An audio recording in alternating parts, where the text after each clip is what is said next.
Bonjour, c'est Magali, rentière et libre dans l'immobilier.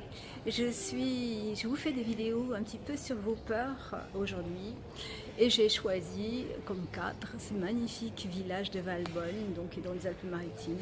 Ce village est pittoresque, il y a énormément de touristes et en plus il y a une exposition d'art contemporain donc à laquelle je vais y aller. J'essaie de faire des vidéos dans des rues où il n'y a pas trop de monde. Mais c'est pas facile à trouver. Alors voilà, vous voulez devenir rentier comme moi, vous voulez être libre de faire ce que vous voulez, ce que vous avez envie dans la vie, de pouvoir dépenser votre argent à plein de choses. Et pour cela, donc, il faut que vous soyez un investisseur ou une investisseuse qui placez votre argent intelligemment. Donc il faut apprendre. Mais ça, c'est la première des règles, si vous voulez vraiment. Il faut apprendre pour avoir moins peur d'investir. Donc, vous avez peur d'investir, de mettre votre argent, de faire un prêt, vous avez peur de ne pas pouvoir le payer, vous avez peur que votre prêt soit refusé, vous avez peur d'avoir des travaux, qui viennent gréver votre budget, vous avez peur d'avoir des mauvais locataires, ça je vous comprends, je l'ai traité dans la vidéo précédente. Mais là, je vais aussi vous parler de la peur, la première peur, la peur d'investir, parce que vous recherchez vraiment l'affaire extraordinaire, l'affaire du siècle. C'est-à-dire qu'il vous faut, vous vous dites que de toute façon, comme vous l'avez entendu plusieurs fois, pour qu'un bien soit rentable, il faut qu'il s'autofinance, mais il faut éventuellement que vous ayez une rentabilité de plus de 8%, donc, voire donc, beaucoup plus, et vous essayez ce bien merveilleusement bien placé, pas cher, et qui va vous donner une rentabilité de 15 à 20%. C'est ce que vous voulez? Mais je peux vous dire que c'est pas trop possible, hein. D'abord parce que les prix d'immobilier se flambent. Ensuite, il va vous falloir trouver un bien qui est quand même, comme moi je privilégie toujours l'emplacement. Si le bien est bien placé, s'il est dans une ville touristique, s'il est dans un coin extraordinaire où les actifs même peuvent venir et puis payer un loyer fort, c'est très bien, mais ce bien-là, donc il va être cher. D'accord, les taux de crédit sont bas, mais n'attendez pas à avoir l'affaire du siècle.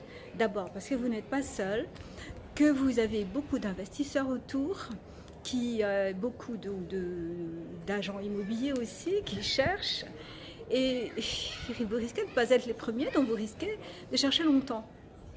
Donc moi, ce que je vous engage à faire, c'est d'agir vite et d'agir avec un bien qui ne va pas vous stresser trop, c'est-à-dire d'acheter un bien pas trop cher, bien placé, et enfin que vous aurez quand même, pour lequel vous aurez fait bien entendu une bonne affaire.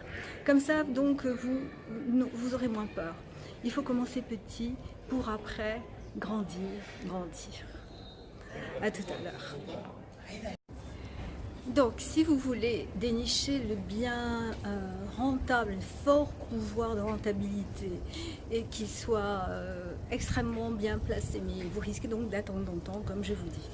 Ça, je le répète encore, mais oui, c'est ça. Alors, plutôt que de chercher quelque chose qui n'existe pas, commencez petit, oui. Mais aussi, ne mettez pas toutes les excuses en avant, dites-vous qu'il faut commencer maintenant. Parce que si vous attendez encore, il risque de vous passer sous le nez déjà, tous les biens, le petit bien que vous avez vu sur le Bon Coin ou sur Ce Loger, peut ne plus y être quand vous décidez d'acheter. Ensuite, vous allez être mal, de plus en plus mal si vous n'agissez pas. Vous savez comment ça se passe? Enfin, moi c'est ça.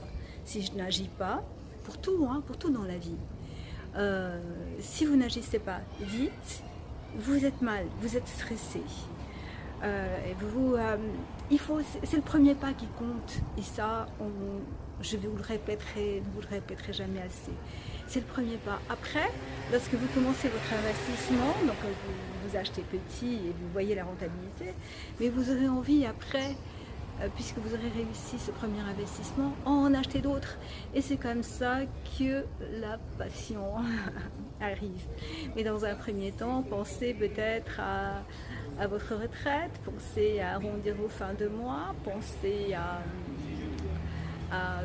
léguer à vos enfants, vos petits-enfants. Donc, achetez un bien qui s'autofinance, un minimum, ça c'est un minimum. Là, vous allez faire donc un achat patrimonial.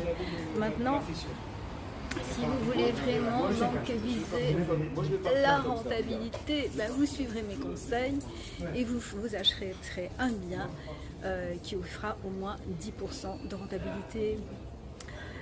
Ça c'est donc un minimum, on essaie, et puis un bien avec des travaux, parce que c'est génial de faire des travaux, enfin je sais que moi j'aime, c'est pas moi qui les fais, hein, n'ayez crainte. Sinon, je mettrais combien de temps pour faire les travaux? Je sais pas, 2-3 ans. Donc il faut tout prévoir.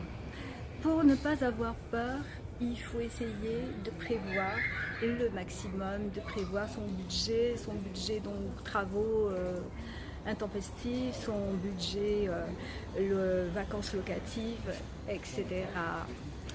Donc si vous savez tout ça, ben, vous n'avez plus peur d'investir, n'est-ce pas? Donc si vous avez tout ça, vous n'avez plus peur d'investir, n'est-ce pas?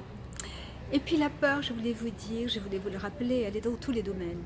Elle est par exemple quand vous allez déménager, vous allez dans une autre ville, vous changez de vie, vous changez de job.